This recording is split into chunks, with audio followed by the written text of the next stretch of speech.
What's up, everybody? Welcome to the Radical Roots podcast, where we dig deep to reach high, and of course, as always, progress through action.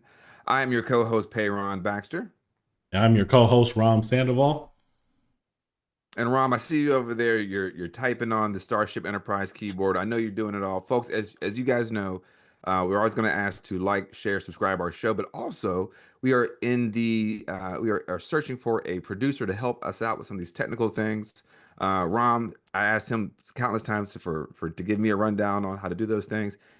He pushes me out to the side. He says, Payron, you don't have the skills. You don't have the brain capacity. So we're looking for someone out there who is technically savvy, who is interested to help us out, and has a political bent that probably could chime in with some ideas about things that we're talking about and ideas. So I do want to put that at the front of the show because we talk about that usually at the end of the show when Rom's tired from like doing all the clicking and going back and forth. But we are looking for a producer to help us out with that. But Rom, brother, it's been a while, man. It's been a while. How you been? How you been? I've been busy going back to back. Had a busy few days, a busy week actually.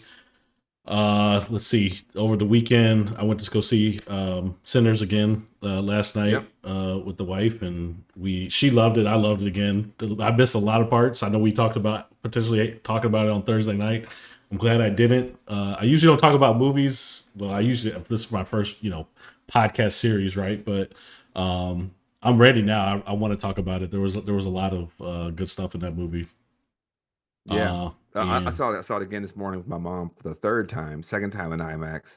My mom was like, "Oh, that reminds me of Grandma. That reminds me of Great Uncle Johnny." I'm like, "Mom, I know who these people are." So it was even conjuring memories that she had repressed or had forgotten about since a little girl. And again, I always say that movie was a love letter to all of us, especially Black people and folks that have been the descendants of captives of this nation. And it was just really awesome. The intersectionality, the interracialness of it all. It was so amazing. And it wasn't it wasn't black trauma porn. That's what I loved about it. It was a story of agency, a story of black self-determination, and of course, then with vampires in it. So yeah, so we'll talk we'll, about. We're actually going to go talk about it. Yeah, we're we'll going to do do an that. extended Yeah. Sorry. episode at the Sorry. end. No, it's all good. And to your point, I even forgot. I have family from Mississippi, so yeah, all kind of comes back to a lot of that. And I also celebrated my birthday last Sunday, so Woo! last Saturday. Yeah, so yeah, the big 3-9 last year the Wow. 30s. So I know you're not far Look at that. behind. See, I don't say 39. See, because me and Rom are the same age, folks. So I'm 38, so I'm a year younger than Rom until August. Then I'll be 39. But I say, I'm not going to say 39. I'm going to say I'm 20. I'm 21 with 18 years experience. That's what you are, man. You are 21 with 18 years experience, Rom. Don't It's a, forget that. it's a good way to put it. But yeah, at the end of the episode, we'll also be talking about some things that happened here locally this week. The town hall with Senator Tom Tillis, who did not show. Thumb Uh, Phyllis. It's yeah, a TH I don't Tom. know I why he's hate got that. that H in there. Yeah, I Why don't is know it a why he's TH got it in Tom? there. Thumb Phyllis. What kind of stupid name is that? We'll touch on Cory Booker, Keem Jeffries tonight, who's they're doing a sit-in right now, as a matter of fact. And then we'll talk They're about doing like a whole hip hopera thing. yes, the state of the people happening in Raleigh this week, and the That's judge in right. Wisconsin that got arrested. But without further ado, we do have a guest this week. This guest Uh happens to be my cousin. Uh, oh. he, Nepotism. yeah, Nepotism guest. and he is Ralph Armbruster Sandoval, the professor at University of California in Santa Barbara. I'm gonna go ahead and bring him in. Hello. Hey, how are you guys? Good to be here. Good. How are What's you? up, man? How are you doing? I'm doing great. I'm happy to be here with both you guys. It's an honor to be here. Thank you for inviting me. Well, Yeah. thank you so much for joining our show. Yeah. Thank you. I think when I had reached out to you to see if you wanted to hop on, you were at a protest. And I think it was maybe even at the university. But before we jump into all that, why don't you Oh just man, yeah, right. tell us a Who is little? the guy? Yeah, tell us a little bit about who you are and why you why you make a good guest on our show. Sure. Again, thank you guys again for inviting me tonight to do this. It's good to connect with you and talk about ideas and all the things that you've been laying out here. So yeah, a little bit about my background. I am in the Chicano Studies department at UC Santa Barbara. Started there in 1998. Prior to that, just for folks that don't know that, Santa Barbara is on the Central Coast. It's a couple hours north of LA and 4 or 5 hours north of us is San Francisco. So we're kind of wedged in between the Bay Area and LA. And I grew up out in the Inland Empire, out in Ontario, which is about an hour east of Los Angeles. Went to Long Beach State. I was a person that kind of came of age in the mid to late 80s and into the early 90s. Long Beach State, Cal State system, public university, graduated there, political science, and then got a PhD in sociology out at UC Riverside. And I've, been involved in lots of different social movements and studied social movements. And I know we're going to get into that kind of thing. And maybe represent, I heard you guys just say your respective ages. I'm about 15 years on you guys. And just these intergenerational fights, whether it be in the 80s, the 60s, what's going on right now, it's all interconnected in some kind of way. So always happy to talk about what are we going to do about the world. It's upside down, and it's our job, our responsibility to turn it the right way. Well, I'll say before we get started, you don't look 15 years on us, so I'll give you that. You look maybe two, All maybe right. two. You didn't beat us to 40. I'll give you that, Ralph. But you look Okay. great, brother. Thank you. Thank you. So, so tell us a little bit about about your book, or one of your books, the most recent one, "Starving for Justice," and I think it's super relevant to, I mean, unfortunately, continues to be relevant, maybe even more so today than or in the near future. But tell us a little bit about that and what's going on today around us. Sure. Yeah. So I wrote this book called Starving for Justice. And then it has like a colon, like all authors, like the Starving for Justice, Hunger Strikes, Spectacular Speech, and the Struggle for Dignity. Yeah, there you go. Thanks, brother. Thanks for putting up a little plug there. So the book came out about 7 years ago, and I took this deep dive, as we say, into why would somebody like willingly do something in terms of a protest that Mm, could actually harm themselves? If not, they could die as a result of not eating, right? And there've been people that have been on hunger strikes before that have passed away as a result of just going, weeks and weeks and days without eating. So again, so the question about a social movement, at the heart of it is a person who decides to literally move, right? To speak out against some kind of injustice. They might go to a movie, they might go to a poetry reading, they might go to a rally, they might go to a demonstration, and then lo and behold, after being engaged for a while, they feel so passionately about an issue that they're willing to stop eating to bring about to basically speak about injustice, right? So that was the heart of it, is like, what makes people tick? Why would they go so far to do something extreme like this, right? And so like the early part of the book talks about like the history of fasting, the history of hunger striking. The second chapter in the book deals with the 90s. And mm, again, this is like, it's the temporality thing and about the age thing. But I'm coming of age basically in the 90s. And the 90s and the 80s, both time periods, there was such an emphasis when I was a kid at school, high school, as well as college. We're looking back to the 60s and, like kind of paying homage to those folks. But I also feel like as time went on, that nobody was really looking at what happened in the 90s. There's a mm, supposition that maybe nobody was really active in the 90s. Like nobody did anything. It was, I don't know, the era of Bill Clinton and the New Democrats and stuff like that. And nobody, like by some indicators, there was economic growth. But anyway, I feel like the 90s period was ignored. mm, And so in the book, again, looking at the history of hunger striking, second chapter is the context in California, because my book really focuses on 3 hunger strikes that took place on college campuses in the 90s. One of them was at UCSB, UC Santa Barbara. The other one was at UCLA, a little further south than us. And that was the first one, started in 93. mm, The second one was in 94 at UCSB. And then Stanford. Stanford also had a hunger strike. Almost right when the UCSB was concluding, there was another one there at Stanford. And then based on all those examples of hunger striking. Then the question is, what did these guys do? Were they successful? Were they effective? Did that really bring about any kind of change? Um, and there's a whole bunch of reasons why I could get into a little bit more about why I wanted to look at why people would go to like a radical action to bring about change. But that was like the heart of it, is like, again, why would somebody go to extreme lengths to possibly do something to harm themselves, if not die? Like how passionately they must have felt to take that kind of action.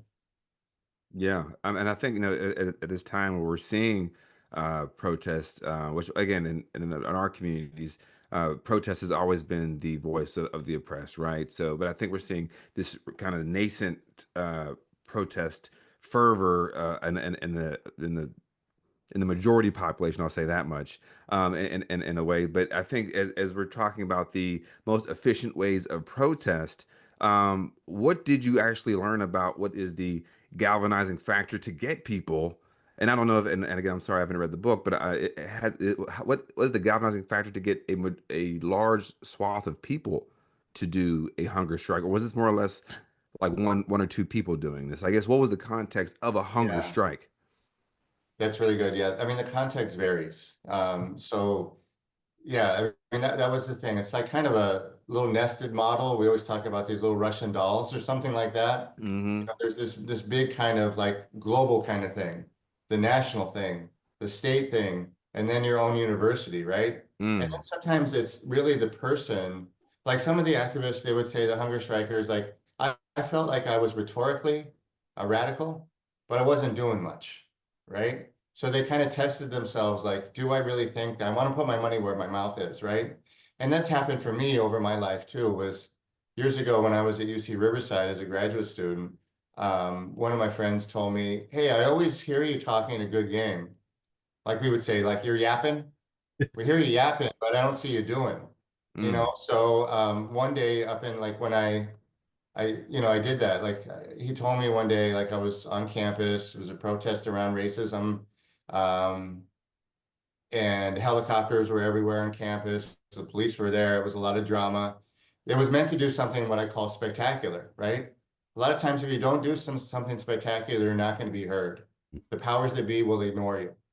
And when you're on a hunger strike, you want to like be heard. Way back in the day, one of the things that I studied was that in Ireland, there was this brother named Bobby Sands. You guys may have heard Bobby Sands, who went 66 days on a hunger strike back in 1981 before he passed away. The Mm. Irish tradition evidently was if you knew somebody had done something wrong against you, you would go to their house, you would lay down in front of their front door, and you would be like kind of angry, like there's some kind of grievance that you're like upset about this person. So, and you couldn't really get their attention. So you're like, hey, I'm going to lay down in front of your door. I'm going to stop eating. And literally, when you go outside your door, you're going to have to step over my hungry body. Hmm. Mm. Can you do that? Do you have a conscience? Right? You can't ignore me, right? So the idea is to be seen, to make the invisible visible. That's what I say, right? So when Mm. my friend was telling me, like, hey, Ralph, this is going on and you're like yapping, I want you to do something about it. I told him I got to go to class. I got to go to class. And then I went to that class and it was totally an idiotic class and nothing to do with me. And I just said, why would you hold back? Mm. What's your problem? What's your fear? And months later, years later, I began to move, Yeah. right? So the question you asked me is such a great question. Is like people, I think they're looking at these big issues that are going on, but there's also like this internal calculus, like, hey, a lot of people, what's holding people back from acting is that they're scared. That's right. Today's climate, with the Trump administration, people being deported, the slightest little thing Mm-hmm. could land you in trouble, like literally speaking, right? Um, and maybe in the 90s it wasn't like that. It wasn't as grave, but it's Yes. always, like Right. John Lewis said, sometimes you got to get into good trouble. That's right. You Yeah. got to get into good trouble, and the consequences could be real. You could lose your job. You could be thrown in jail. They could kill you. Mm-hmm. But sometimes you got to get up and got to get moving. Yeah. It's almost like the Gil Scott Heron quote. The revolution will not be televised because it starts in here. right? Like you have to fight yourself first. Is what am I willing to do? What am I willing to sacrifice? Ram and I went to the Hands Off protest and on April 5th in Charlotte. And the final question I asked everybody, I think we talked earlier about how folks were kind of like they're kind of they're atomized around what they want. There's no collective struggle that they're fighting for. They're just we don't like Trump. But the question I ended with every single person was, what are you, Mr. Person, Mr. or Mrs. Person I'm speaking with, what are you willing to sacrifice? And Ralph, you'd have thought I was asking them, Chinese algebra or something. They were like, I have a spare room, I guess, if you want to use my room to sleep in it. I have some spare change in my couch. That is that's the point of what Gil Scott Heron was saying. Is like you have to, the revolution has to be in your mind first. Then the second point I was going to make to that, I read a book by a gentleman, last name Nix, I forget his first name, but it's called "You Have to Be Prepared to Die Before You Can Begin to Live," and it was a book written about the Montgomery boycotts. I was the Birmingham boycotts, and their fight against Bull Connor. With Martin Luther King and Abernathy and all those folks back in the day. So hearing this drumbeat and this lifeblood of what it means to fight against, because all this stuff is systemic fighting, right? These are not, I don't like Ralph doesn't like Payron. This is about these are oppressive systems which has moved me to the point where I'm going to say I have to be prepared to die before I can begin to live. Yeah. And that is the struggle, I think, to fight through that so many folks aren't even ready for in this moment. Yeah. Yeah. I was gonna say the other thing. I mean, you talk about like the start, having to start somewhere. You know, like you said, go to a movie or attend an art or whatever, and or a rally and things like that. So, even for myself, I remember being, just a voter, telling my friends, make sure you're registered. Here's the candidates. That's kind of how I spent, the first, my 18 to 20s. And then, when we started this podcast, I was like, I think we started saying, you got to step it up a notch. So if you're not voting, you need to vote. If you're voting, then you need to, I don't know, be in the precincts, go to town halls, get more involved. And, if you're doing those things, then you need to, be at protests and, all kinds of, so kind of just figuring out what that is. I think it's for everyone, they have to start somewhere. And, this podcast is something, and we're doing things, and I know I expect to do more, but I think it's a question that it's worth asking everyone, right? Is like, what are you willing to sacrifice, and what is these times call for? Yeah, I mean, the word sacrifice is such a big thing, like it's a heavy word, and I feel like a lot of people feel like maybe I don't need to sacrifice. Sacrifice, giving up, it means giving up something. What would you give up? That's right. And like it's a mundane thing. I hate to even mention this, seems kind of like silly, but I'm a baseball fan, right? So you guys know there's a sacrifice bunt and there's a sacrifice fly. And you do something for the team, right? You move the runner over and you get an attaboy, right? You get like, yeah, you did something for the team, right? But I want to go back to the thing, just if it's okay with you guys, because a lot of times we associate, I say in my classes, hey, you guys, can you name some famous hunger strikers, right? And they're like, Gandhi, right. Exactly. Or Cesar Chavez, right? And then they kind of get stumped a little bit, right? And those are two iconic people, but sometimes people forget that Gandhi was part of a collective movement, right? So his story's like lifted up and he's like outside the movement. Even Cesar Chavez is a little bit about that too. And I think the old joke was it takes a lot of like rich people to make Gandhi poor, something like that. Like, Gandhi was a barrister. He was an attorney. He was a middle class guy. He had some means, and so people kind of forget about that. But so back to the hunger strikes that I was studying is that people said sometimes the hunger strikers, when I really wanted to interview those guys and say, why did you guys do this? What's going on? This is kind of crazy. And they're like, why would you come talk to me? Like there's a lot of humility there. Like one of the guys told me, I just sat in front of our administration building and didn't eat. I didn't do anything. Like folks were doing news releases, they were doing flyers, they were contacting the press, they were making tents for us. Like I just sat here and I just sat on my butt basically and didn't eat. And then like I got all this limelight. And there's a lot of these activists, and just people in general, they have a lot of humility, right? And like, don't think anyway. So somebody also told me that the hunger strikers were like our heart, and Mm. that everybody else, part of the collective movement, like your arms and your legs and your head and all the other, like it took a whole village, as we say. Like it's a social movement, it's a collective movement. And some people are down and they're like, I'm going to do the hunger striking thing. And other people are like, dude, I can't go 8 hours without eating. Like I Yeah. need to, I'm going to do something else. I'm going to I need actually, to snack. yeah, I'm going to negotiate with the administration, or I'm going to do Mm-hmm. something else. So, and then the last thing you guys, I think, is that because it's directly relevant to right now, is Mm, that Prop 187 was in the air. There was like kind of open season. And one hmm of the guys told me, he's like, what was going on is that it seemed like we were at war, right? The California had declared kind of a war in that Latino community.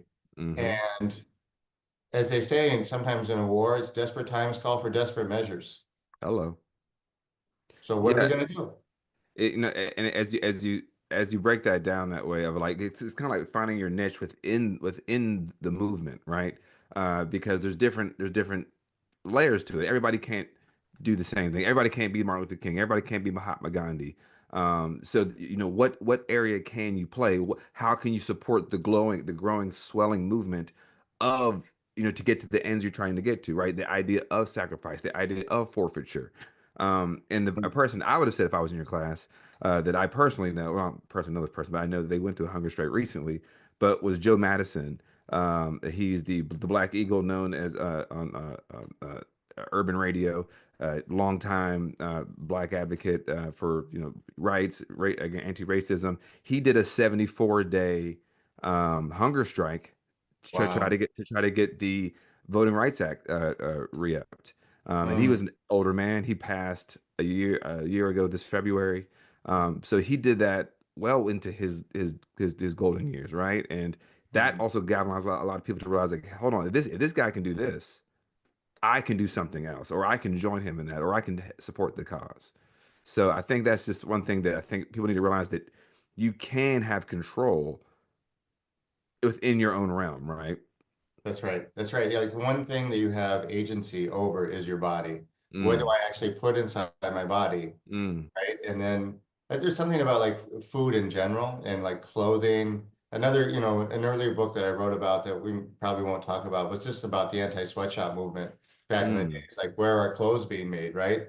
So mm-hmm, people using the economic boycott, boycotting buses, boycotting grapes, boycotting South Africa, mm, boycotting, that kind of thing. So the agency is like, hey, if you're telling me I have to do X, and one day I decide to say, I'm going to stop eating. That's something, that's why prisoners, there's so many prisoners, famous prison yes, strikes too. The, mm-hmm. the warden and the guards and the whole system that got you coming and going. And then folks are like, no, you don't. No, you don't. I control my body. And actually, and historically, a lot of enslaved people also did hunger strikes, right? One, they weren't fed well. I try to remind people, most enslaved people ate one peck of corn and 3 pounds of meat for Ugh. the month. And if they weren't eating, they put a speculum down their throat and forced them to eat.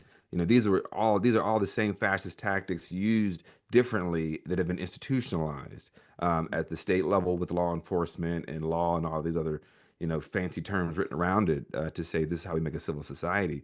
So I think, again, as we keep talking about bringing it back to what a class struggle looks like, and the haves and the have-nots and the have-gots, who creates the morality in the society, or I think it was Susan B. Anthony said, I mean, not to say she had the best history, but this quote sticks out to me, that those who control the wages and the work are those who control the morals Mm. of a society, right? And that's the idea of, if I can control your food, if it's poisoned or not, if it's healthy or not, if it's nourishing or not, or if you have access to it or not, is within itself a fascist idea that indigenously and where we come from in our respective areas, though those were not problems prior to colonization. So as we talk about this global struggle against colonization, this global struggle against fascism, a lot of us have this trapped up in our bones of how to fight back, and using the agency of our body, using the agency of our indigenous practices and belief systems to be able to circumvent these things. And I think a lot of people don't realize that we could tap into those things if we were willing to go back into the books. Yeah, hopefully the books will be available, man. True that. True that. Yeah, I mean, well, I'll just touch on that real quick since you mentioned it. I mean, people do have to realize that the internet is not guaranteed to us, and so so keep that in mind. It really does cross my mind these days. The one thing, can you put into context, like, and I think I always consider my generation, our generation, kind of spoiled in a way. We take things for granted. You know, when you ask a question like, "Well, what are you willing to sacrifice?" I think a lot of people in our generation are like, what do you mean?" But can you put in context? Can you actually first define Chicano movement? Like, it's actually Yeah. a way bigger used term on the West Coast than it is in Illinois, Chicago, and even over here. But also help put into context, like the Chicano movement, in the '60s, you know, the origination, you know, kind of what happened in the '90s in California, as you were talking about, and how does that compare to, you know, what you're seeing happening today? Yeah, absolutely. Thanks. Yeah, and stop me if I like ramble, okay? No, no. Because that's a big question. It's an important question. So back to the context of the hunger strikes in the 90s, almost all these hunger strikes revolved around either expanding or creating Chicano studies departments, right? Mm, So, and that kind of obviously can bleed over into what we're talking about today in terms of like attacks on DEI, critical hmm. race theory, like people getting Wokeism. woke is all that stuff. We'd say todo, like in Spanish, like all of it, right? All of it's on the cards. But so Chicano studies and the Chicano movement come from basically in the mid '60s, mid '60s, late '60s, early '70s. Maybe it lasted 10 years, people say. I don't think that's true. There's always like a temporality aspect of like when did history begin? Did it Hmm. begin in '55 with the Montgomery bus boycott and Rosa Parks? Well, yeah, kind of, but Miss Parks was active in 1944 against Recy Taylor. You know, Hmm. she was a woman that had been gang raped by, and she was also, she and her husband, Raymond Parks, were active in 1931 in the Scottsboro case. Mm. So, and then Miss Parks moved from the South to Detroit, right? And she's continued to be active, and she was really close to Malcolm X too. So, you know, like when did these movements begin and end? The Chicano movement, the Chicano term was like a bad word for a long time. It sort of like denoted somebody that was from the streets or somebody who was kind of rough around the edges.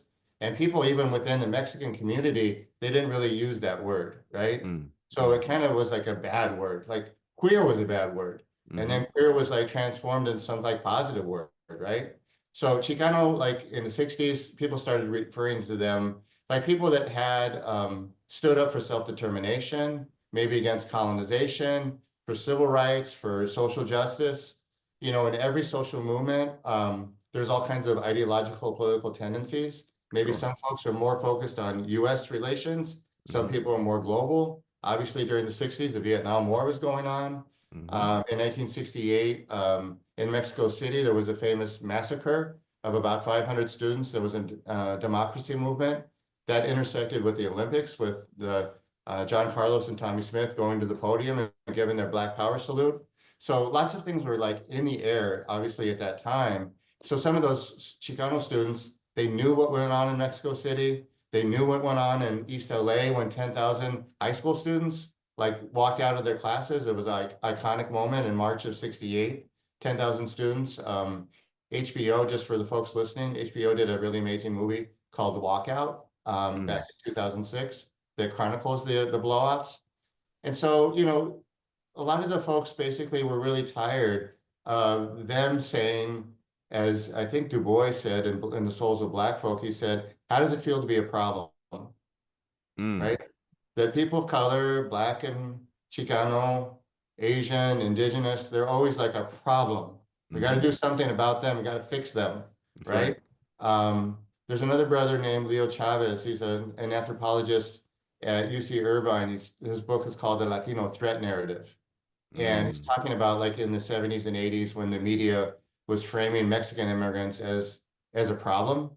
Like Mexicans have been a problem in the United States ever since the U.S.-Mexico War, which Right. was the 1840s, right? But in the '60s, you know, this was a major uprising of the Chicano community. And we mean Chicano is like any word is a constructed word. Mhm. It really refers to people with Mexican ancestry. But, you know, like I'm somebody that has Mexican ancestry, but I also have Anglo ancestry. You know, my father's white, my Mhm. mother's Mexican. I'm biracial. So does that mean I'm Chicano? You don't have to have just two parents that are Mexican, right? Right. And then like even within that movement, so okay, I'm talking about a lot. So in Mhm. 1970 at UCSB, it was actually in 1969, there was a big conference in Santa Barbara. Again, Santa Barbara's between the Bay Area and LA. So all these folks converged in Santa Barbara and they created this master plan. It's called the Plan de Santa Barbara. And it was like a plan to create Chicano studies departments throughout the United States and also in the K through 12 level, right? They had this Mhm. kind of utopian dream to create Chicano studies because it didn't exist at that time. Mm. Our department and here at UCSB was the very first one. It started in the fall of 1970. So first one in the UC system, excuse me. Some other Cal states, they started in the 60s. And you're right, Rom, like if you go move out of the Southwest, folks are using all kinds of different terminology, right? People are using Latino, they're using Hispanic, all that kind of stuff. Out in the Southwest, we really don't like the word Hispanic. President Nixon Mhm. actually created Mhm. Hispanic as a designation in the census in 1970. And it's Mhm. kind of associated with people say that's a conservative word. Mm. You know, that we're not really for that. Chicano Right. is kind of a political, militant kind of term. That's Like right. with your guys' program, it's like gets to the roots. Mhm. So, but Chicano to me doesn't, you don't have to be somebody that's brown. You don't have Mhm. to be somebody that's raza. If you have that kind of ethos, you have that ability to like engage and want to do something. I say something, I don't want to like blow people's minds, but you could be indigenous and be Chicano. You could be I was white, gonna you could say. be African American, you could be Asian American. Chicano is a sensibility. It's a way of Mm. viewing the world. And Chicanos are people that get engaged in the world in a radical way to shake things up. I love that. I love that. In fact, when I first met Rom on that fateful day back in November, I remember him. One of our first conversations I had with him, he said, "You know, I'm half black, half Mexican." Then he kind of paused. I'll never forget it. Ron probably don't remember this, and you were like, "I'm indigenous." And I'm like, and I just remember that moment because I'm like, this brother's tapped into who he is, right? In all aspects of him, right? Because even this concept of being interracial is a colonial term, right? This idea that we're different races of people. There's one race, we're the human race, right? These are just different social constructs, boxes that we put ourselves in. Mm. But I wanted to ask you, Ralph, just the idea of this flattening of humanity, right? This flattening of indigeneity, right? This idea of what Rom's saying was I'm Mexican, but I'm also indigenous. This because I think the term these bookmark terms like Latino or even Hispanic, they throw everything in there. And Mm, then they could blame all the whatever on this small group of people or this subsect of people. Mind you, there's people from all different cultures and understanding and ways of knowing, right? Not just intellect, but ways of knowing, ways mm, of being in this world, right? We are, you know, we are. I'm a black citizen of the world. I'm an African citizen of the world. I just happen to be in America, right? So, can you explain to us this flattening and this kind of just all throw everybody this whole lump in Latino or Chicano, or probably not Chicano, but Latino or Hispanic, I should say. Like, mm. and what purpose does that serve in our society? Yeah, I mean it's kind of a duality, you know, it's contradictory. On the one hand, you could see it as I think there was a famous theorist, I'm going to throw out a name. Her name is Spivak in the late 80s. They mentioned like for strategic purposes, you know, you mobilize around a collective identity, right? Hmm. So whether it be Chicano, whether it be students, whether it be, you know, people who are queer, like for strategic reasons, and then there is some flattening there that goes on for sure. And then there's some tension about that. Like, you know, like what do we decide to call ourselves? Like today we're really in kind of bedeviled, if you will, with like Chicano is a word that is just masculine, right? So then Mm. people started saying Chicana and Chicano. Hmm. Then like in the 90s, people started spelling Chicano with an X at the beginning to reflect their indigenous roots.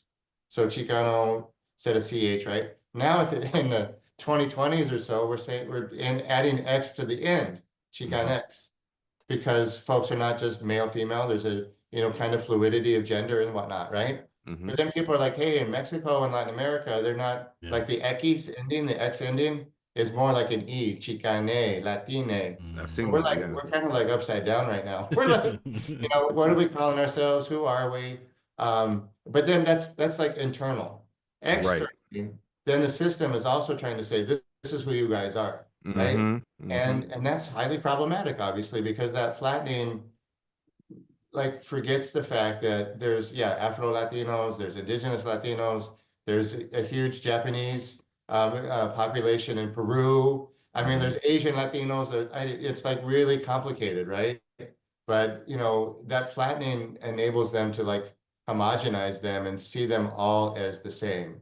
So Right. we used to say like, all y'all look the same. It's like, no, we don't, right? Mm-hmm. And so everybody gets mistreated in different ways, but in similar ways too. And Yeah. obviously it makes for bad public policy when you think everybody's quote the same, because we're clearly not. Right.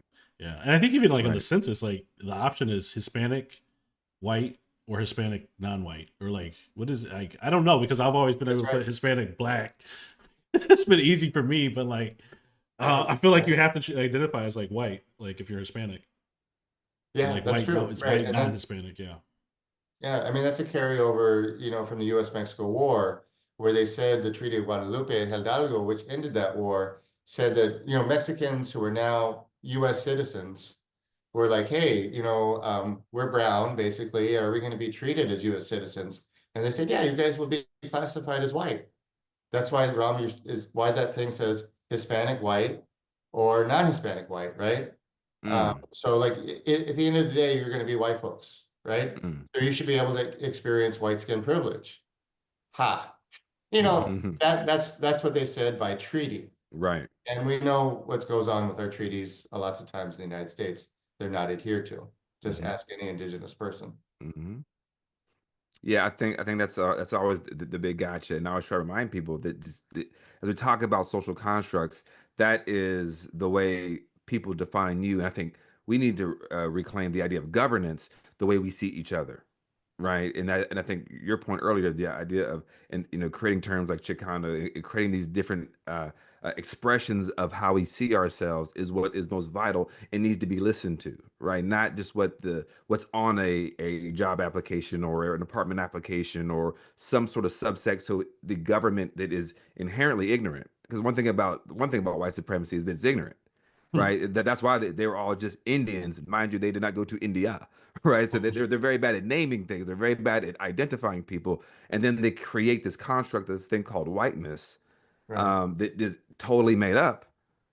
But racism is still very real. So I Yeah. think as we try to peel back the layers of this onion to fight for a collective identity or something to struggle around. I do think it's quite notable that folks are always trying to reshift, the identity game or the Yeah. identity name, right? Because I think it's very important in a society that wants you to have one kind of story. Is your story matters, Rom's story matters, my story matters, and what I call myself and my people is very important to me, right? So I think Absolutely. it's that agency, as you talked about earlier, that we are trying to engender in people to grab again and to hold again and to uplift again. Because I think remembering it within itself is a form of resistance. Yeah. Yeah, absolutely. I went up like grew up most of my life just saying I was black and Mexican. And then sometime in the more recent years, following that up with I'm African American, Mexican American, and to say because like all black people aren't African American, and all Mexican aren't Mexican American per se. So I started saying it, but even and my wife, who's on one side of her family is first generation African, literally African American. So like her father's from the DRC, and it's like, and you think about when people say they're German American, it's usually like a first generation thing. People kind of get rid of that abbreviation, but yet here I am, which I'm proud to say, like Mexican American, African American. But not every race or ethnicity identifies that way. But it is interesting to think about. But in the whole scheme of things, I'm not sure how much it matters especially as we're coalition building between,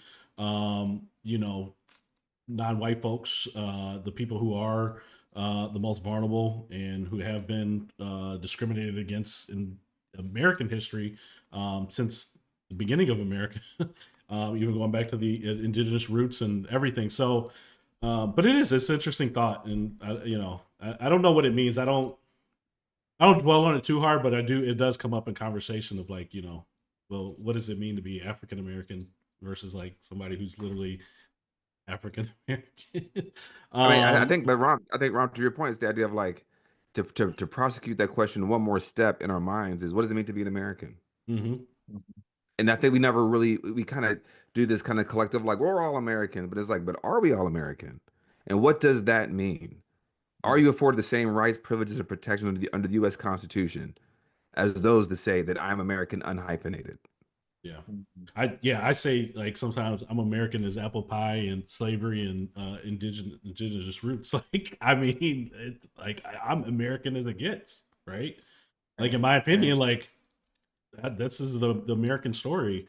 And I want to claim, I want to reclaim. I don't know what reclaim is the right word, but I want to claim this country is mine.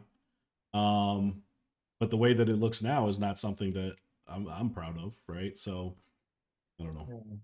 And Um, mhm. I think that, sorry if I can just say something, like those hunger strikes were taking place was like the very people's identity, their humanity, but also their identity were under attack, right? Mm, So that's, like the big thing is if somebody's saying there's a faux pas. Governor Wilson, Republican in 1984, was running these ads with, visibly probably Mexican, Latino people running across Interstate 5 in San Diego, Tijuana border. And the announcer, these were these 30-second spots, you know, and the announcer said, they keep coming. They, right? They knew not to say Mexican. Mhm. They hmm knew not to say anything worse than that, like something open, an open epithet. Right, But, like if that's who they think we are. right. So like, who are we as a people? Like, hmm yeah, like we're migrating here, but this was like the US Southwest was part of Mexico at one time. Hello. And we're not everything that y'all said that we are, right? So we're this constant battle to tell people that yes, we are this group of people, but at a deeper existential level, we're human beings, That's right. right? So they're the ones by saying, hey, you're just a Mexican, or you're just this, you're just that. It's like, and then we have to reclaim those words to say, yes, Right. that's why we used to say, like, I'm brown and proud, or I'm black and Bingo. proud, and Mm-hmm. this and that, right? That's why it matters. Yeah, hmm it's Yeah, I think the ability to to be proud in those moments is what puts fear in them. And I think all authoritarians, all fascists, which white supremacy is a fascist ideology, racism is a fascist ideology. They're just two different names for the same sort of behavior pattern. It's the idea that there's always an us versus them. And I'm sure we've all seen, this past election. There's a lot of those. She's for they, them. He's for you. This idea of us versus them. But what a lot of people didn't realize, you're a they, them. You're a they. All of us are they, them. You've never been a part of the us. And Mm, as you told that story from the '80s, that they are coming across, they are doing this, they're doing that. These could have been American. These could have been Americans, right? Born here. But they don't know that. But right. it's creating this us versus them binary, which is important to be the thin edge of the wedge to push in between people so they do not come together, so they do Yeah, not fight for one another. Because once they come for one, they come that's for right. all. That's right. That's yeah, right. I think the humanity of it all is something that should be something that we could all, I don't know, kumbaya over. But it seems to be hard. You would think that, what's going on in Palestine, the genocide, what I call as a genocide in Palestine. You see people like Kilmar Abrego Garcia, who is a father of, I believe, three. Being plucked out of his home. He's in a labor union, and all of a sudden he's in El Salvador, and he is imprisoned for life, presumably for trying to have a better life for his family. for actually doing the right thing and trying to do, they say, well, if you're going to come over here, do it right. And here are these people doing it right. They've been going to their appointments. They've been going to see the judges and doing all this stuff, spending their money for a better life for their kids, for their wife. And they're not perfect people. Like, no one's like perfect, right? No, and I'm not saying Kilmar or anyone specifically, but they say, oh, you need to be an angel for us to stand by you. Like, I think it was Newsome or something, somebody said that. One of those Democrats, right? And it's like, I mean, these are people just literally trying to make a better life for themselves, and you're saying that they should be subjected to imprisonment for life, death.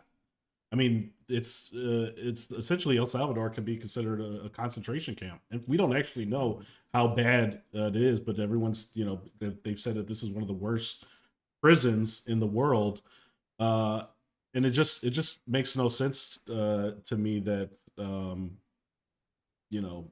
people would be willing to allow that to happen. And that's Ram, if you don't mind, just a quick point on that. If they cannot get him back, and they say we don't have the power to get him back, that means that no one should go there. If you do not have the power to get someone back, a place that you send someone to and pay for them to be there, and you cannot get them back, that means that this whole deal should be canceled. And that's the conversation that we're missing. That if you cannot, quote unquote, I mean, because I think they can, but if you cannot get someone back, you absolutely should not be sending anyone there. Right. Yeah. Right. Yeah. Don't get me started on this case, you guys, because it's Get started, brother. it's really upsetting. I mean, I wrote an article too recently about the case of Abrego Garcia, and the issue I think is like the issues. Like nobody's squeaky clean, nobody's a Boy Scout or Girl Scout in terms of being a perfect person. Right. Abrego Garcia or anybody. But I want to tell you guys a quick story about one of my friends, Alice McGrath, who was this white woman. She's Jewish. She also belonged to the Communist Party at one point in her life. And she defended these boys, the Sleepy Lagoon defendants back in the 40s during the World War II, when they were falsely accused of killing this other man named Jose Diaz. And they started talking about like these guys, like as human beings, just like you said, Ram, like Abrego Garcia is a union member. He's a dad, lived in Maryland. He fled gang violence in El Salvador, came to the United States in 2011. It's a long kind of story there, right? Back in the 1940s, they were also trying to like get these guys out of jail because they were facing life imprisonment. And one time they were facing the death penalty, right? So Alice said, like, what are the issues? Which were denial of, so in that case, I don't know if you guys know this, but it was a mass trial. So the right to confer to an attorney, right? That they couldn't do that. Each defendant did not have it was like a show trial, basically, right? So the right to right to counsel, which is enshrined now in our Constitution, that was still like an open question in the 1940s, right? So like, what does it mean to be American? Like, do we have a Constitution? Do we have due process, right? And Alice's close friend was this writer named Carrie McWilliams, who wrote a famous book called North from Mexico that Rudy Acuna relied on for his book, Occupied America. It was one of the first Chicano history textbooks published in 1972. So, and Alice also, because she's white and Jewish and all the rest of it, right? She said, well, why did you get involved in this case, right? And she would hold up this picture of all these people back in the early 1900s demonstrating for an 8-hour day. They were speaking Russian, they were speaking Yiddish, they were speaking French, they were speaking Spanish. And the one thing that she said is, this is a coalition, you guys. Coalition, coalition, coalition. That's how we defeat injustice, right? That's the American way, right? For a more perfect union is for different groups of people to come together around the common injustice. So ironically, Abrego Garcia had no due process. None. Trump said the other day, he's like, I'm not sure they should have due process. I don't think they should go before a judge. I'm like, wow, you don't really get it, do you? But what I'm saying, you guys, is that that's what happened in the 40s, right? And you guys know better than I do too, in terms of so many cases where folks of color, women, other marginalized groups have had due process denied, right? So this has been an ongoing thing in America. Like, what does it mean to be American when due process is like easily cast aside? And Abrego is like basically in a black hole at this moment. Luckily, the senator from Maryland went down there. We got to see them. They were having, drinking water. The other side was making up a whole bunch of lies, even Mm-hmm. about that meeting. And he'd been transferred out of that prison, which is a good thing. But right now, the mother's name is Jenny Vasquez, and the kids, Oh, without the partner, without the, like, it's a grave injustice, and Yeah, it's really silly to go back to the whole history of the United States with El Salvador. But we don't yeah. have mm-hmm. time to get into that right now. Well, yeah, Well, and I then mean, go ahead, Ron. Sorry. no, I go ahead, go ahead, go ahead. Well, I was going to say, and just to add to your point, Ralph, is just the idea of, I mean, my shirt today says, care for people, defund police. Because I was go back to what the police was for me and my people. It was always these slave patrols, always meant to always abridge our quote unquote civil rights in this project called the United States of America. And the idea that we still live in a nation where police officers, still kill black people that are unarmed at extremely high levels, that is also a transgression against someone's due process, right? Like we usually look at it through like the idea of the court system, but like if I can kill you, Ralph, and then just say I was afraid of Ralph, that's the same thing as not giving you due process. Because guess what? If I kill somebody, if I steal something, if I sexually assault somebody, I am due process as well. You just can't kill me on the street and be like, well, he was a bad hombre, as Trump said during term number one, right? But this idea is it always starts with dehumanizing language. That's the first thing you have to do to otherize people. They're coming across the board. They're coming across the highway. They're coming for your women, right? We think go back to this 1400s. It was the indigenous problem, right? It's these savage natives. It was these uncivilized people.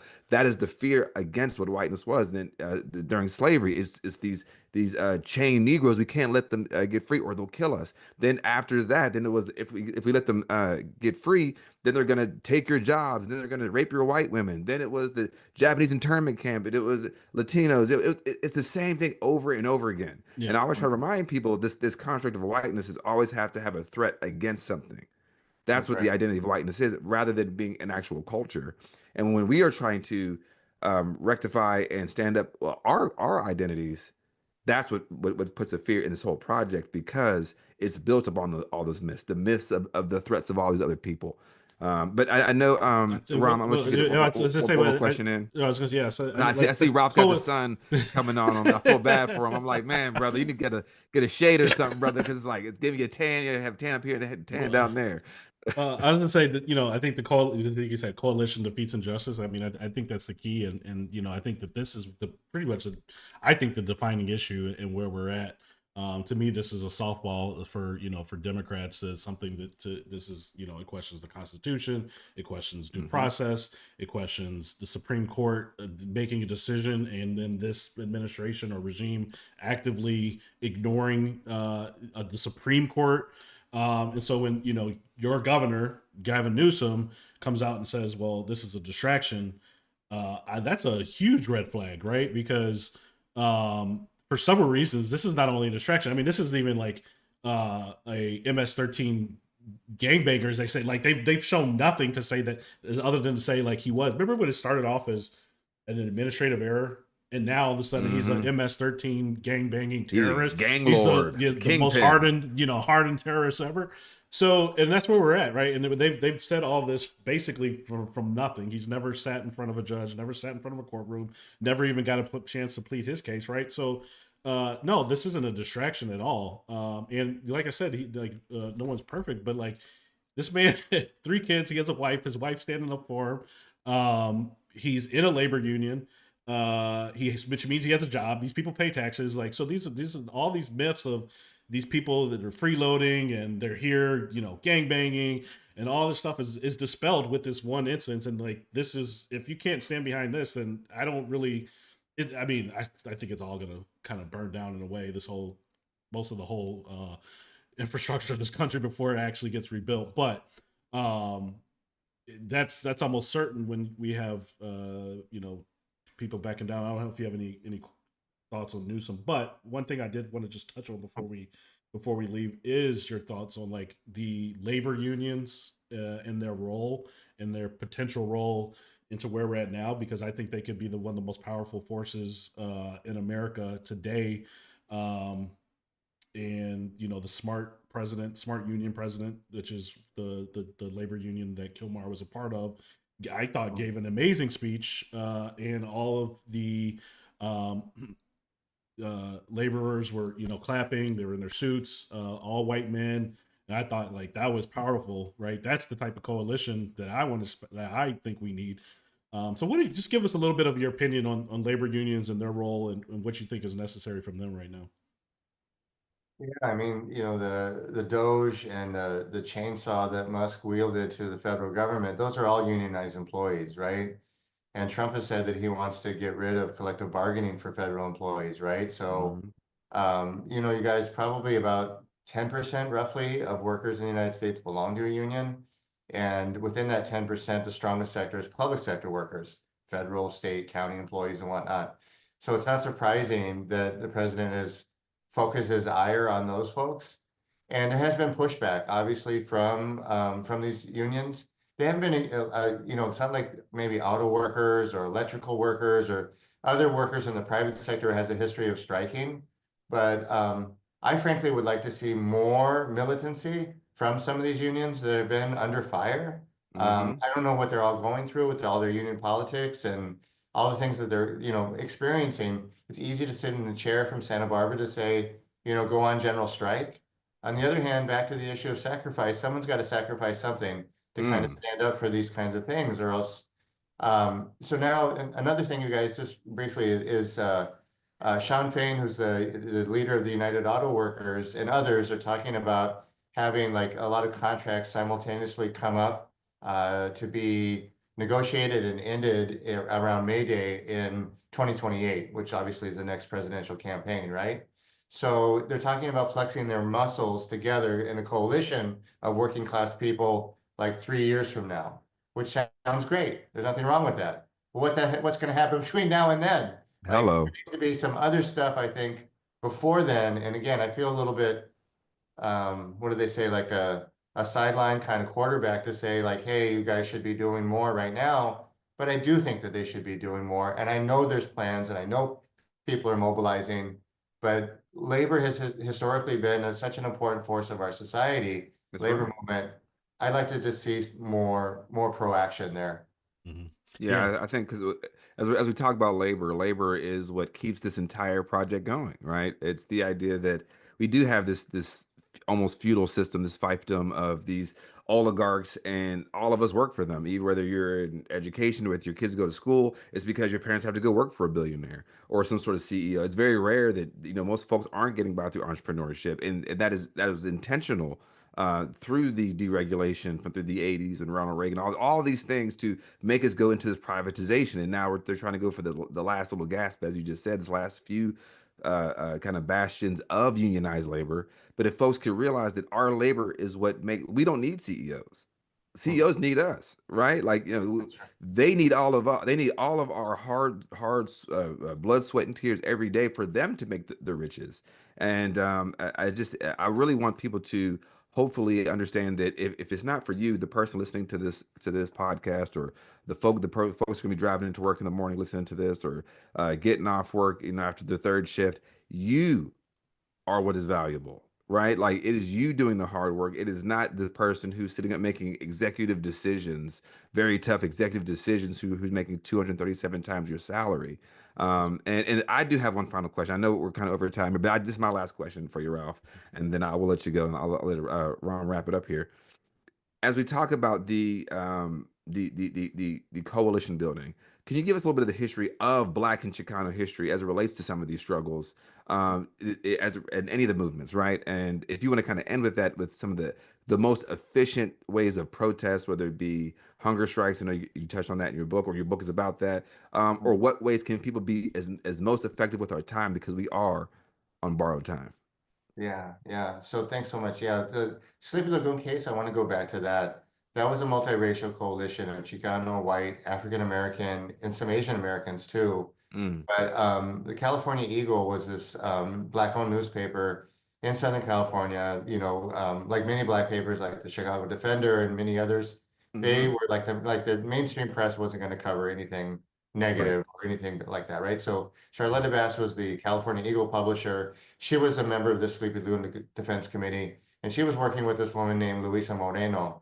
Now there's Luisa Moreno was a Guatemalan-born woman that was a labor organizer. She was a radical as well.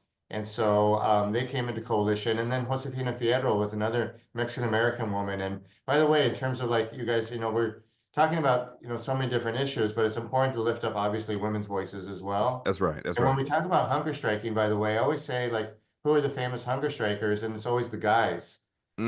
Actually, the suffragists in the United States, this woman named Alice Paul went on a hunger strike, in England and in the United States. There was a woman in Ireland, in India, excuse me, named Arim Shamila, went on a hunger strike for over 10 years. She was off and on hunger strikes Okay, yeah. back and forth, Right. right? So women's voices are always marginalized in these movements and coalitions. And then Alice McGrath was part of that too. A lot is like, I'm sorry to say, maybe this is a deeper project, but these women know how to organize and they know how Come to on. coalitions. Come A on. lot of times better than the guys do, right? Come on. So that's like an example, I think, of Black and brown unity during that time period, the anti-apartheid movement in the 80s, which is some of the research that I'm working on right now, because of what was going on in Central America, a lot of and also South Africa, like the confluence of the United States being involved in South Africa and Central America at the same time brought Come on. Black and Latino folks together in a coalition there. That's And of right. course, around police violence, Black Lives Matter. African Americans are routinely subject to police violence, but many Latinos are as well, right? That's right. And That's right. so, there's unity around these kinds of issues. So those are just some examples that I would bring up right now.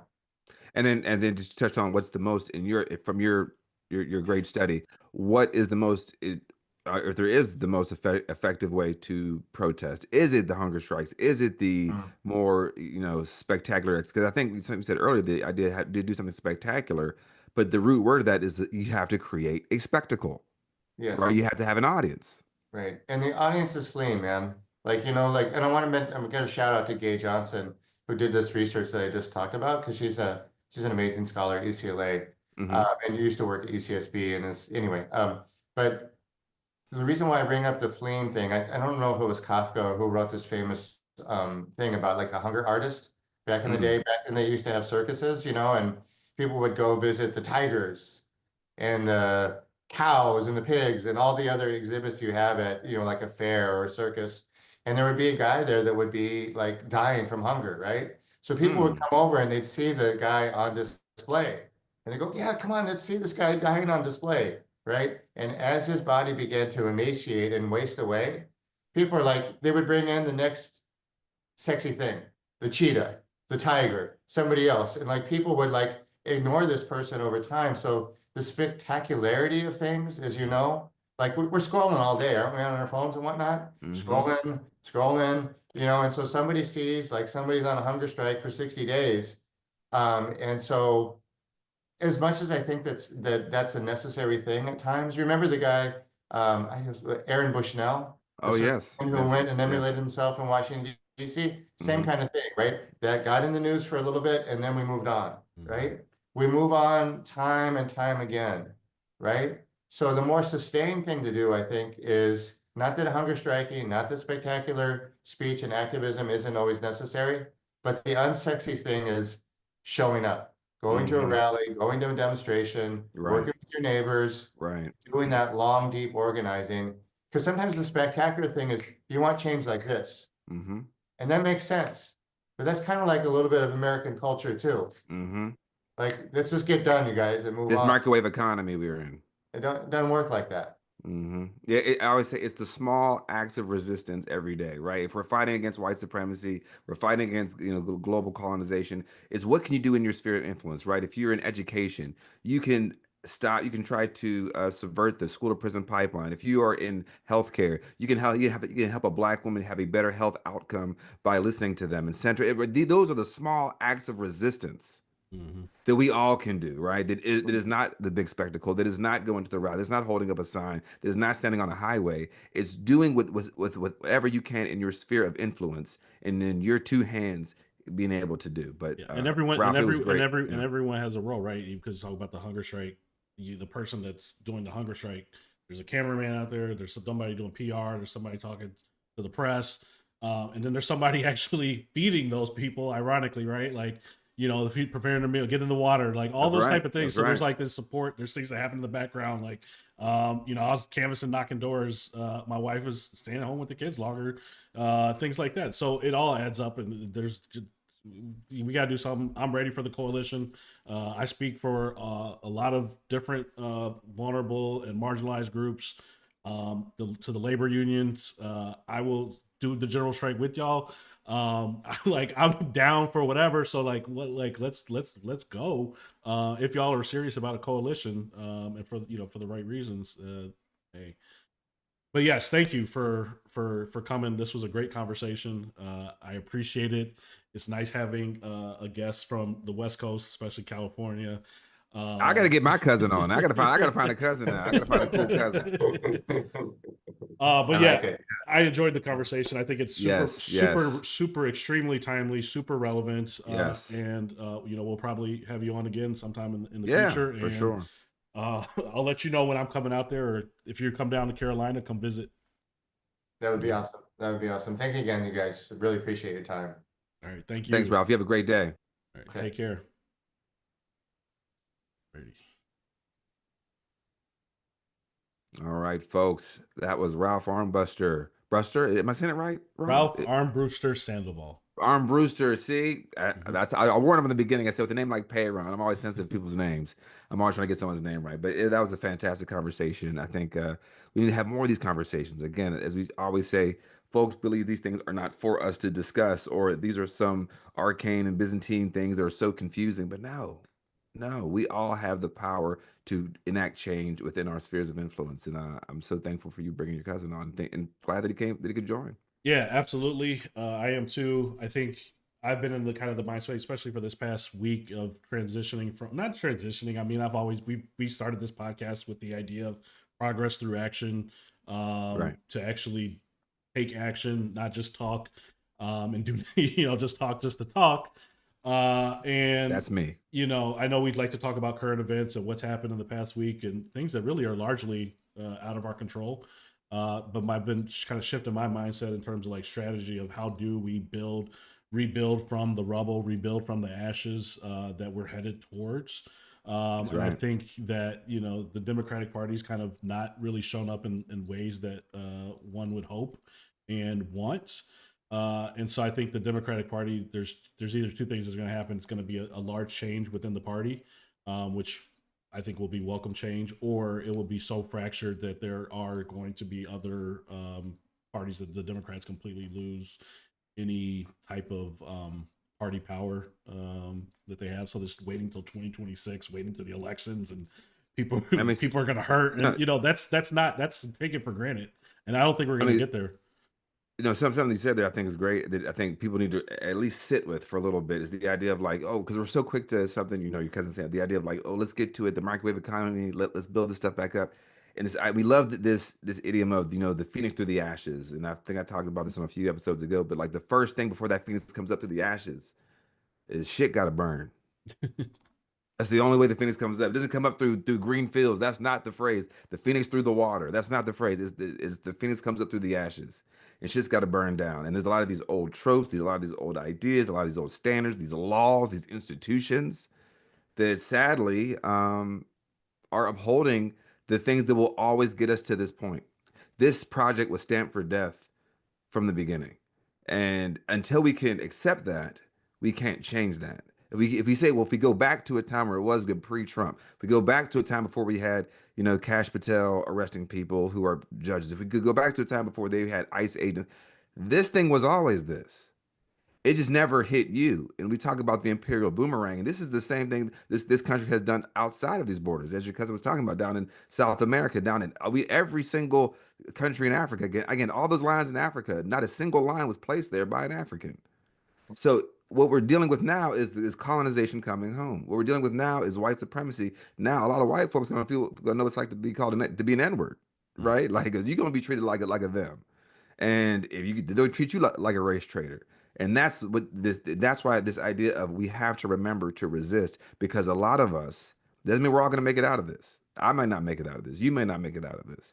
But our children, our babies, we must fight for them, because at the end of the day, we have survived this before. Mm-hmm. And as you heard my speech that I gave at the end of my term, I said, I talked to my grandmother who I said, "Hey, grandma, what was it like growing up in Jim Crow?" She said it was. You know that full Trump. It was like that on every single level down. Mm. And I had that conversation with her in 2021. So the idea that we can't make it out of this, we can.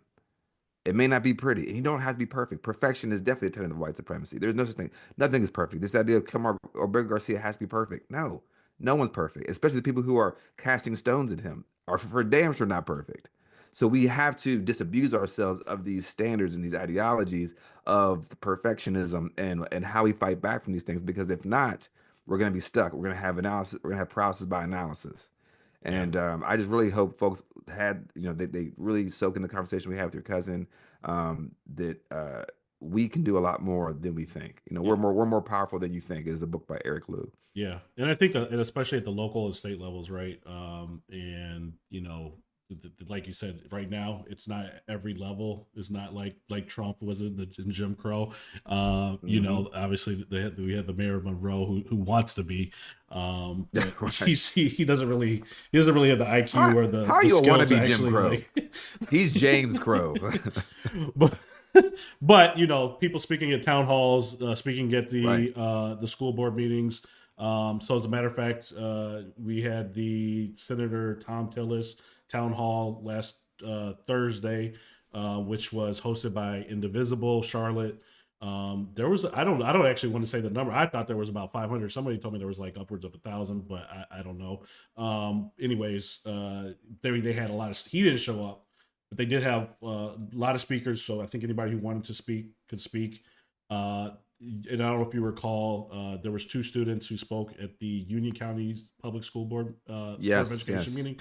The David, podium pounders. yes, and his sister spoke there, Oh, Luna, right? And nice. she gave a great speech. I think she's a sophomore at Monroe High School. Love And it. she gave a great speech, a standing ovation. Uh, and these are they're 16, 18. Uh, The way you gotta think, Ron, these movements were always led by young people, Mhm, right? Like we're old farts. We would be considered like super elders, mhm, Like these were always led by teenagers and early 20s and folks who aren't even 30 yet. So we have to pass the mic to them or pass the baton to them. Think about when you pass the baton, you got to let go of your end. You got to mhm, let them lead, right? Because they know the future they want. They've grown up more intersectional. They've grown up more interracial. They've grown up more, class conscious, and we have not. And we're still doing the work. They got friends. They're not used to. They're used to. Oh yeah, my friend. They them. They're used to all that. They're used to all the pronouns. They're used to all the. Oh yeah, they're non-binary. They're used to my friends differently able. They're used to all that. mhm, We're the old farts, and that's okay. And that's why it's time for us to pass that baton and let them lead. mhm. And even the whole thing with Tom Tillis is like that's great that there's no one there. But I'm gonna say this in every episode. White folks still ain't mad enough. They still ain't mad enough. Like, all that sounds good, but what are you doing in your sphere of influence? I mean, we can go to the Tom Tillis rally for senator who ain't gonna show up, but what are you doing? Because it is your people. It's your father. It's your husband. It's your cousin. It's your son who's 25 years old. It's your coworker. It's your neighbor. They are not in my community, and it's Mhm. also not incumbent upon me as a black man to go find some Confederate flag waving white supremacists to say, "Hey, man, Right. Well, and that's the thing. And I actually think that this smaller Tom Tillis event, I thought it was in some ways can potentially more effective than the hands-off protests. I mean, there was a lot of people, got a lot of visibility, but you had groups there. I think it was Common Ground, North Carolina, Red Wine and yeah, yeah, Brew, the new rural, is it New Rural no Project? rural Yeah. project." Yep. So you had them there representing, trying to get people to sign up, and so to and these things, it's no one goes from like sitting on the couch never voting to a revolutionary, right? So you have to start somewhere. And these people, and hopefully these people are starting to get bigger. This is getting bigger and bigger. People are taking more action. They're listening to people talk. They're being inspired. That's contagious, right? um I heard you talk. I also now I have a podcast. I never thought I'd have a podcast. I never thought I'd be speaking at public school board meetings or town council meetings, and who knows what the future holds for you. With you were the unique. I mean, if 5 years ago, if I said you were going to be the Union County Democratic I was chair, nah, bro, not me. but we're in a time of urgency. Yeah, but to your point, cowardice is contagious, but on the other side of the coin, courage is contagious.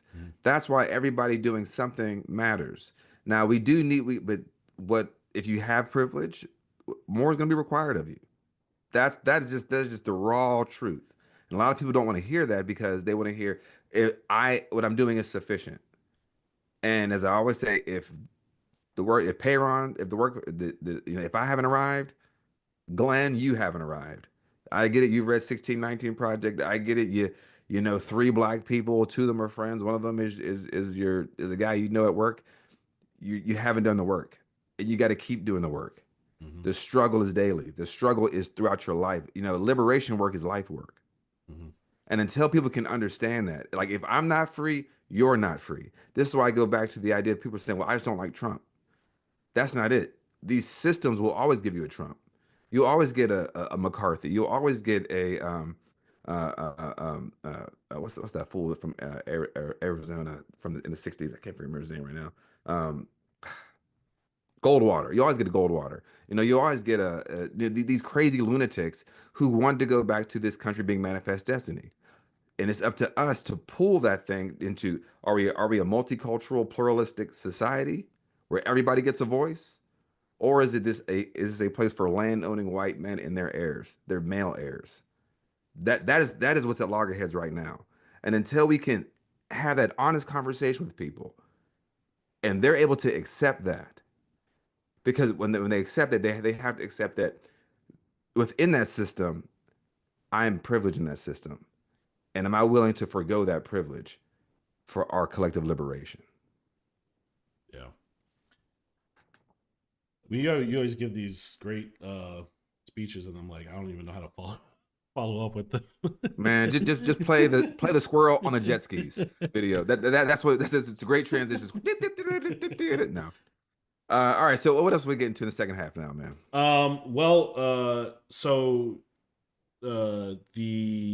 There is a current sit-in right now, Hakeem Jeffries, and but the steel backbone of Hakeem Jeffries. Yeah, we love that. Yeah. Hey, I'm gonna have you kick Ralph off the Zoom because I need to change the view, and I'm gonna do a screen share. I sent you the link, Ralph, if you want to continue watching. Do you need me to do it? Okay, I just realized that. Or you can drop. Okay. I didn't know what to do here. Oh, okay, yeah, you can drop. You can drop. I got you. I got you, Ralph. Brother, okay. Thanks again, brother. Thank you. Bye. Take care. Bye. Alrighty. I got it. Yeah, so I wanted to do a cross scroll tree share, and I probably should make it clear how our guests can gracefully exit, but we're still working on it, folks. We're still working on it. Hey, so there is currently a sit-in. Let's see, I gotta get this browser up here real quick. Give me 1 second. So there is a sit-in right now. Sounds real.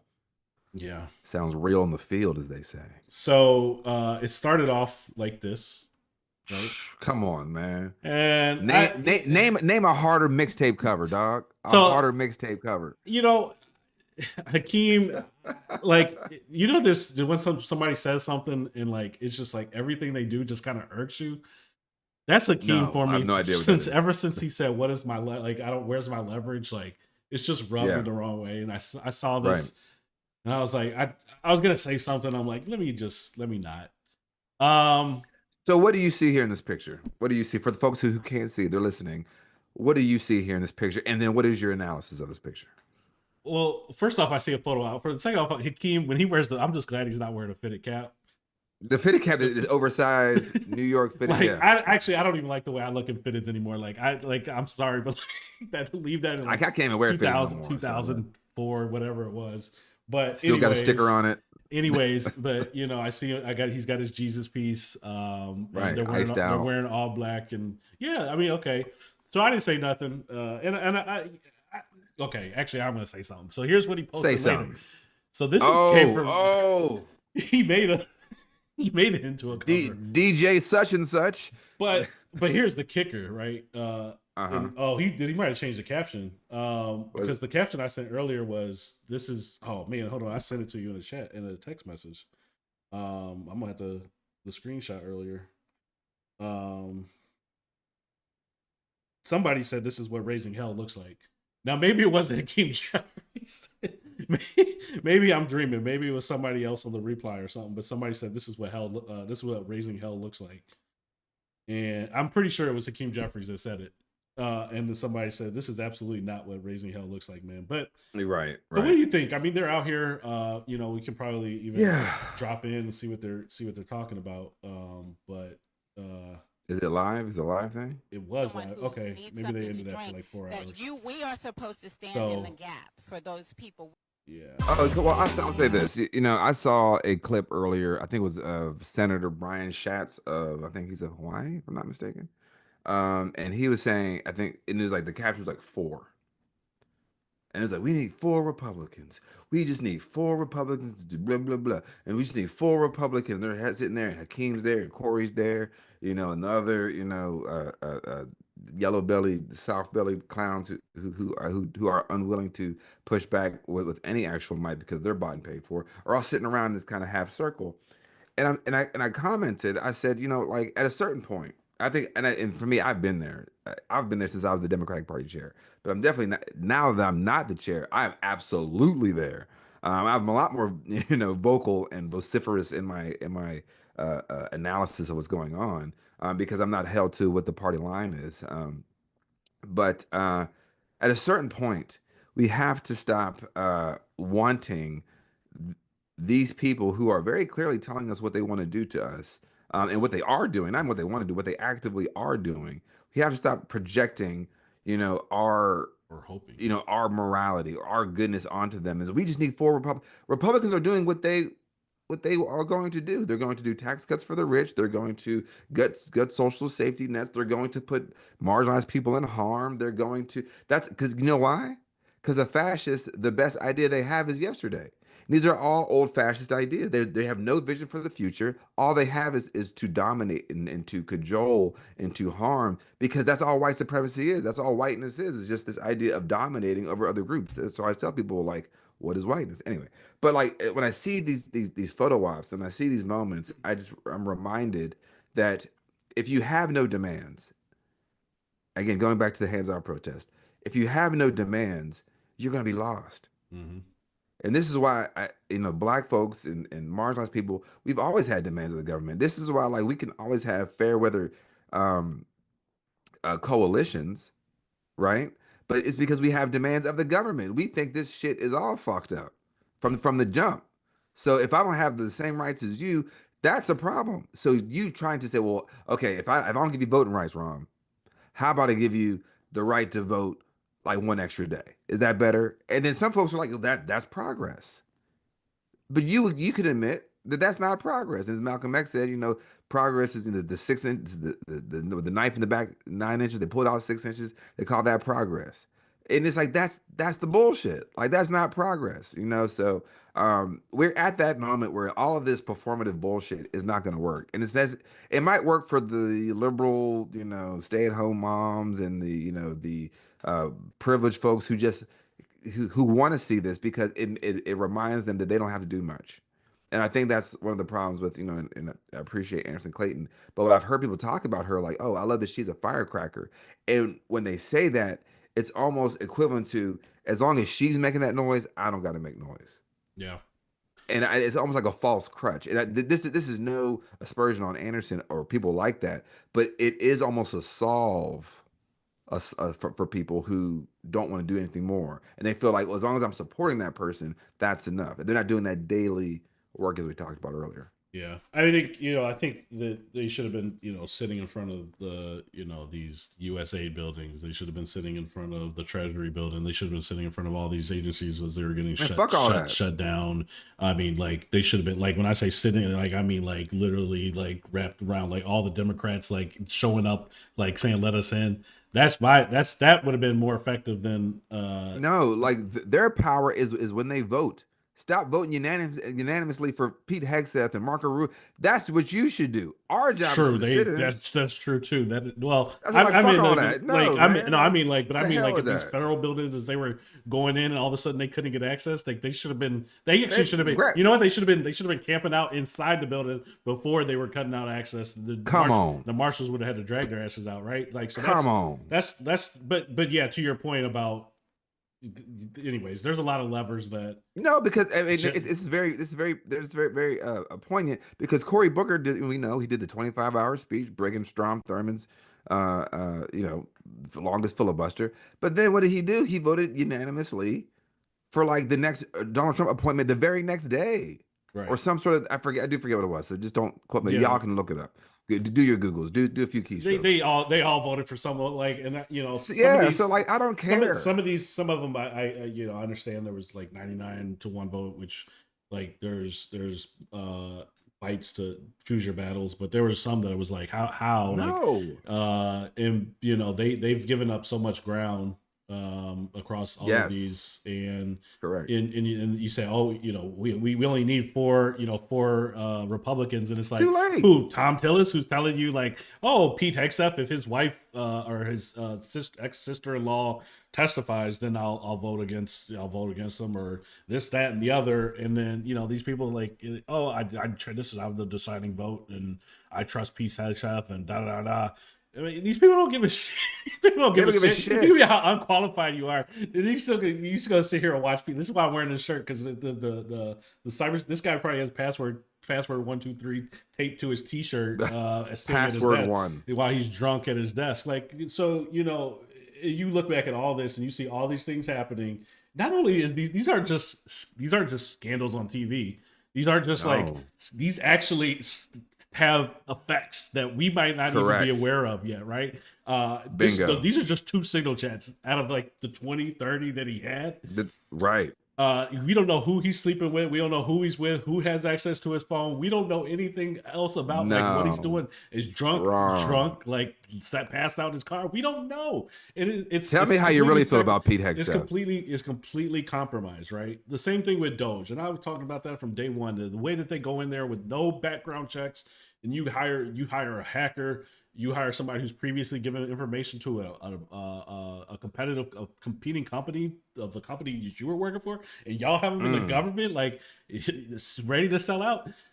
All of and they've completely weakened and compromised all of these things. And these are the people that Pete Hex, that Tom Tillis, and these Democrats have been on board with. Okay, well, we're Chuck Schumer. Well, the red line hasn't been crossed. So the red line, we called we called it 10 weeks ago. We said, well, that's it. But like, I mean, we knew the day before January 20th where it was going. But here we are. We're constant. I mean, how many times have we got to be in a constitutional crisis for them to say like, oh, we're in a constitutional crisis? But this is the problem with liberalism. And and this is the problem with like, this is why there's so many attorneys that are elected officials, especially Democratic elected officials, because they feel like that they could just have a better argument, or they can structure a better case against this, instead of realizing the other side has thrown the playbook away. There is no moral grounding. There is no rules of this. The point of the Republicans is to let other Republicans get away with malfeasance.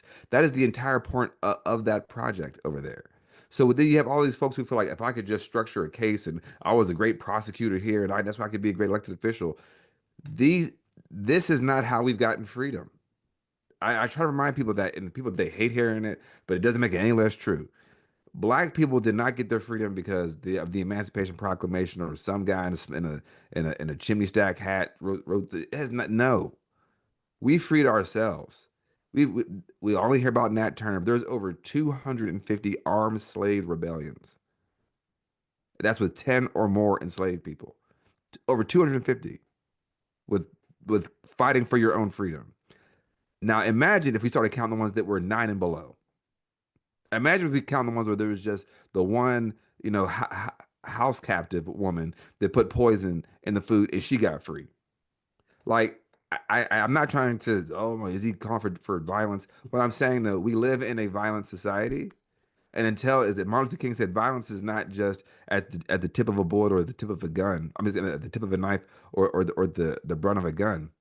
There's economic violence. There is rhetorical violence. There is food violence. There's environmental violence. There is medical violence. But all of those things become normalized, and then because they become institutionalized, because they happen to as we said earlier, it happens to them. Yeah. It doesn't happen to the us.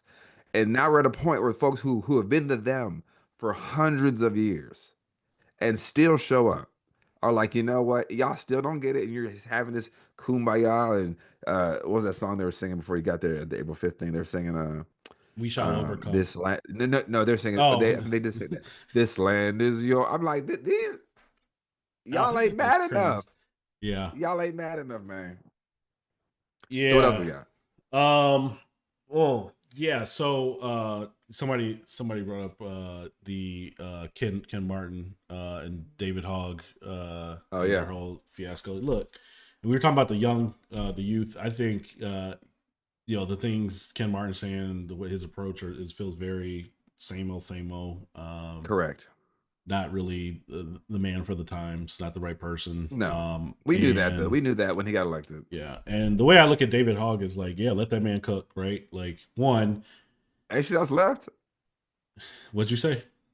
I mean, ain't she else like left to, like, what are y'all protecting? Like what? Like, yeah, like what? Okay, so we're gonna wait. Okay, so the strategy is because like these people are eventually gonna feel it. Well, guess what?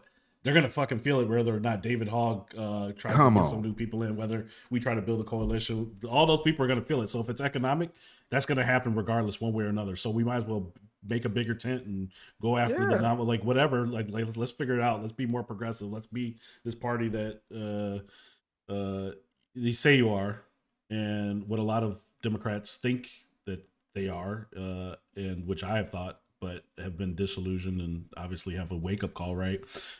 Thanks to the Chuck Schumers and the Hakeem Jeffries and the Alyssa Slackins and these people. She's another one.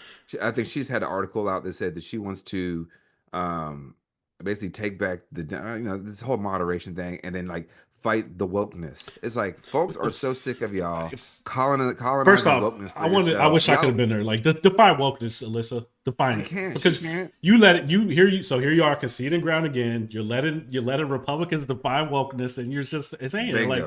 And we listened to, I think Danielle Moody is one of the podcasts we talked about a little bit. Like I think she said, I think her thing says woke as fuck. Like woke is not going anywhere. Just because they said they tried to twist and conjure the meaning around it. That's your problem. Yeah, stay woke. At the end of the day, like the idea, but think about what they're saying. I say it all the time. Like, the concept of woke is to be aware. It's the opposite of being asleep at the wheel. And when you're asleep, I can steal from you. When you're asleep, I can kill you. When you're asleep, I can harm you. When you're asleep, I can assault you. When you're asleep, I mean, you know what I mean? So we're telling each other intracommunally as Black people, because we invented this term, was to stay woke of these institutions, stay woke of these societal conditions, stay woke of these folks who they ain't like us. Mm-hmm. That was the point. So for her as this white woman who's a CIA agent. Mm-hmm. Let's just be real. She's a CIA agent, so she's absolutely dyed in the wool. She got involved in politics, or she got involved with the government after 9/11. So, and on top of that, she's bought out by AIPAC. She's a Zionist. So she upholds a lot of tenets of white supremacy. So of course she doesn't want the wokeness. So there's a certain level that you have to be asleep to believe that this project was ever good. Yeah. This project was never good. It was stamped for death from the beginning. I'm going to keep saying that. Yeah, but for now, like if there's not a time to fight, like now's the time for the Democratic Party to fight and figure it out. Right? You just fight, like, okay, let's fight it out, because I was listening to I think it's Too Raw Too Real with Mentally Divine, and I forget what their podcast is called, but they were talking about the David Hogg and the two of them. I forget the other man's name. Not Mentally Divine. He was the third guy. Yeah. So and I have apologize. Like I don't know if you'll ever listen to it, but apologize for calling you the third guy. But anyways, they were like pissed. They were like, "Oh, the Democrats, you're too young. David Hogg, shut up! Like you haven't done anything you haven't walked in the shoes of the Democrat." Da da da da. And I'm like, how? Like, okay, let's just get off the Democrats' nuts for just a tiny bit, a second. And let's think about this. You would thought that like he was on the side of the road, and as an infant in a little in a wicker basket, and the Democratic Party picked him up and suckled on the Democratic Party's breast until he was able to walk and talk, and the first word he said was Democrats. And I know who you're talking about. Now I will say his analysis of the like, well, how are you going to implement this, David Hogg? I can somewhat agree with. Yeah, I can get that. Like, but to a degree, if you just because you're a black Democrat doesn't mean that you are right. Yeah, because he was he was saying that like, are you going to go after black Democrats and stuff? But that doesn't mean you're immune either, right? He had way too much hot air in his chest on that. Keem Jeffries, like I mean, look, I mean, Keem Jeffries is in his seat, like whatever that. But anyways, the point is like this isn't October 2026. This isn't July 2026. I could get it. Like by then, yeah, like Democrats need to have their shit figured out. Like I said, from what I can tell, by then whoever passed the primary, like I'm out there, I'm canvassing, I'm acting like I'm ignoring most of what I can, like right as a human being, as a principled human being, and that's my guy. Like we're not gonna be doing that. But like, look how Trump came to power. You know how much? Remember how much infighting? Remember how much the Republicans,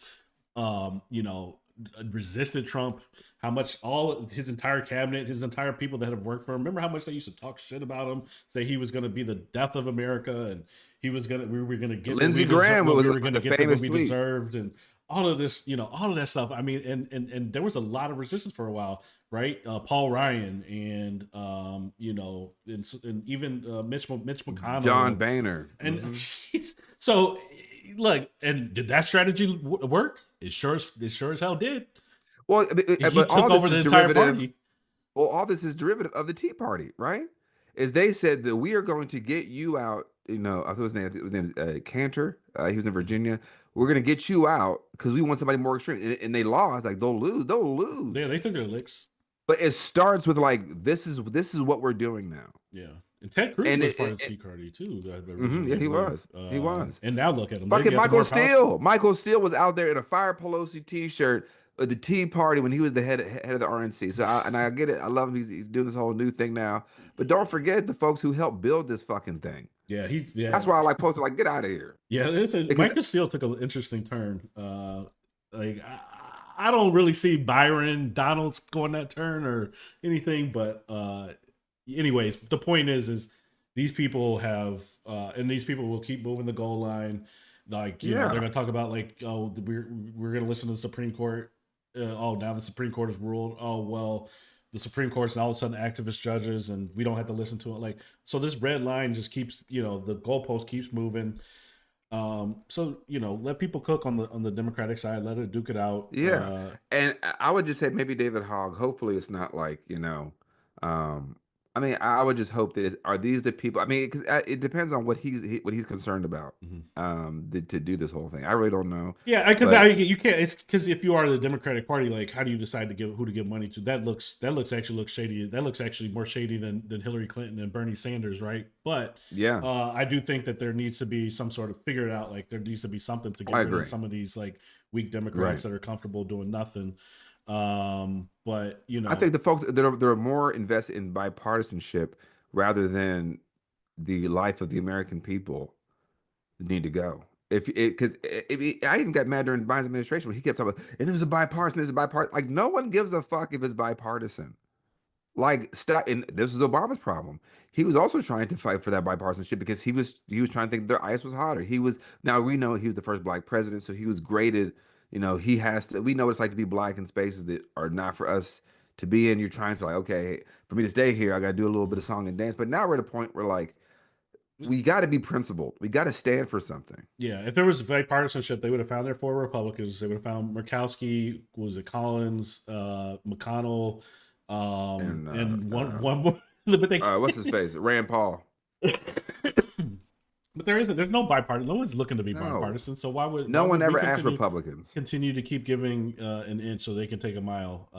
So anyways, So all they do is sit on their hands and they just wait for the next conversation, the next big shoe to drop. Then there'd be some other performative nonsense. yeah. And it's like, no, man. So yeah, exactly. And so Anyway, my shift in this week is to the not this week, but more of kind of just reflecting and thinking about like the strategy of it all. You know, what's next besides you know, the having this podcast and trying to get the word out and figure it out, but also, you know, giving people a call to action and things like that. But anyways, I talked about the state of the people that happened during the State of the Union, led by Angela Rye, Joy Reid. They're going to be in Raleigh Tuesday and Wednesday this week. I think they're in Atlanta like right now, and tomorrow or yesterday.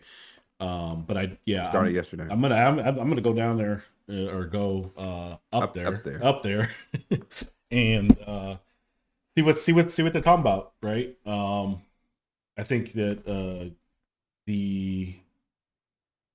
I was very inspired listening to a lot of that 24 hours, random parts of it. It was a lot of key information. I'm a business strategist, so like I've been building strategy, and like I hear, when you hear about problems or when you complain about something, the way that I operate is I find a solution, right?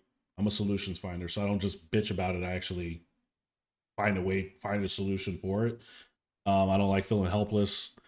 And that's what I want to do, right? And I'm thinking at a much larger scale than these one little issues. I think that yes, we need to protect people in these communities and these groups that are vulnerable, and pick your cause. But at the end of the day, like it's going to be so like we're going to be rebuilding and it's going to be unrecognizable. But there's an opportunity here. There's opportunity to build something and help define what communities look like and what government looks like. And I want to be a part of that, right? And so I want to see, organized and see what that's about. I had a shirt made so I can go down there and at least represent, but the Radical Roots shirt. Hey, and then there it is. Yeah.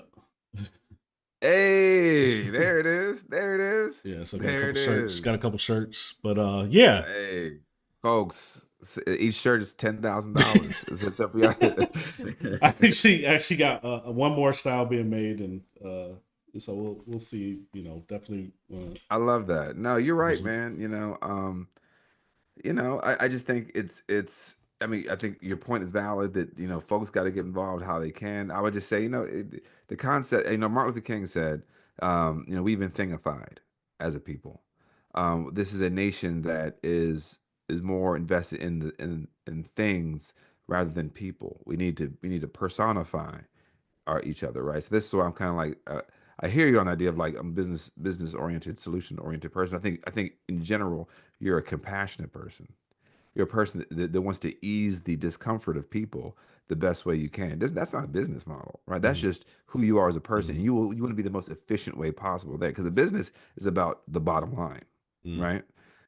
So as we talk about like trying to become as empathetic as we possibly can, as we talk about as trying to be as open and inviting as we possibly can to people who are actively invested into liberation. That has to be the line that we stand in. And we have to try to force this thing to be a more person-centered thing, right? Not, again, I'm not even talking about identities. I'm talking about a human being. What does a human being need? They need food, medicine, clothing, and shelter, but they also need affirmation. They need to be seen. It's not a binary. When folks say, "Oh, we got to focus on Medicare, Medicaid. We can't talk about trans issues. We can't talk about Black issues." It's all the same thing. There's no reason you can't. Why? I'll never forget when I was working the polls during the election. There was this Republican 19-year-old. You could tell he's been steeped in right-wing conversation since the day he was born. He asked me. He said, he thought he was, again, in whiteness they believe that just being interpersonally kind during the moment is equal to I'm a good person. When in reality, as I always say, individual actions have universal consequences. But he asked me. He said, hey, what's your one issue? What's your one issue? And I turned it back on him. I said, well, what's your one issue? Because I knew what I was going to say. And he said, well, you see that gas station down there? When I drive past that gas station, it says something. Then a few hours later, it goes up. I'm like, And I'm like, that's why you're voting for Trump. He's like, well, of course. I said, okay. Then he says, well, okay, well, what's your issue? And without skipping a beat, I say all of them. Mm. I don't have the luxury to have a single issue. Mm. Mm. It's easy to say, well, it's the economy. Well, the economy's amorphous. It means nothing. Right. It means nothing. And what good's an economy if you can get killed on the streets? What good is an economy if you can't pick your leadership? What good is an economy if you're exposed to environmental racism? What good is an economy if you are being dehumanized? And I mean, you know what I mean? Like, so like it's easy as a point of privilege to say it's the economy. This is why who invented that phrase? James Carville, right? Our favorite alligator face man, right? But That's the we as economy, black stupid. people, economy, right? Even that Yeah, I condescension, said- kind of stupid. And it's like again, and some of us, as Frantz Fanon said, the colonized black man's goal is to become the white man. And until we can understand that all that shit don't matter, Right. if you're not treating me like a person. This is why in the 60s they had a sandwich board signs, I am a man. It wasn't I want to be a part of the economy. Now, granted, it was the fight for justice and jobs. So it was, yes, there was an economic component to it, but first was justice. You guys see me as a person before I ever worry about trying to sit in your business or try to make your business more efficient or try all that shit. So we have to try to change our society through the idea of having empathy. Right. And this is why I always say the shit that I do and act the way that I act, because look, we're all shackled, but my job isn't to take your shackles off. My job is to walk unshackled. So you realize, Mr. Listener, Mrs. Listener, that I can take my own shackles off. Wait, hold on. He's happily married, but he talks about, women's rights. I thought he's maybe, trying to get curry favor with women. Hold on, wait. He's a straight man. Right. He loses nothing talking about LGBTQ rights. Wait a minute. He's a citizen. He loses nothing talking about immigrants' rights. Right? He's able-bodied and in pretty decent shape, I might add. but he cares about disabled people. Do you see what I'm saying? Like, you have to show people like I lose nothing. Right. Right. Take your own shackles off. That's you choosing to hold on to those shackles. And I've done a lot of this work with my fraternity brothers and folks. I mean, we've had long conversations with them. They're talking about trans people and queer issues, and it's hard because fraternities are built on patriarchy, especially over the years from when they were founded on trying to create spaces for black people in these white institutions, right? But at the end of the day, like now over time, it has morphed into this more patriarchal, homophobic thing. But to explain to these men who are my age or younger, like, you know what, y'all, I lose nothing caring about trans people. That is revolutionary. Right. That's revolutionary. But that's what I can do in my sphere of influence. Yeah. No, and that's great. And that's the type of messages that I hope people pick up, and that's contagious, and people understand. Like, you weren't like that. You weren't speaking up for LGBTQ issues, 20 years ago. Right, I wasn't. Well, like I was 18. I mean, maybe for damn sure not. Yeah, like I was like, I didn't know what a trans person was. Yeah, a lot of these things, right? And then you realize that you mature and will realize that these people aren't, they aren't actively hurting anyone. No, we're on the same struggle too, right? We're all on the same struggle. Yeah, no matter if you're a poor white person, if you are a black woman, if you're queer, we all are fighting the same oligarchic society. Yeah, at the top is white men. Yeah, Sorry. and for anyone who's trying to say, "Oh, it's the economy," that's still the economy. Like, and they're still down for Trump and MAGA. Like in this, we're especially, and it'll be telling over the next month. I would say. I think it's hard to feel. And they say, "Well, we got to sacrifice." Well, what are you sacrificing for again? Like, what is it? Remind me what it is for your culture. What culture was that? We have to get people to start thinking, what do you want to build? Because the old times are gone, folks. The old times they're never coming back. I know. Don't believe me now. Don't believe me now. Quote me later. Okay, don't believe me now. Quote me later. The old times are coming back. The pre-COVID times aren't coming back. we have to start thinking, what do we want society to look like? And right now, one side absolutely has an idea of what society wants to look like.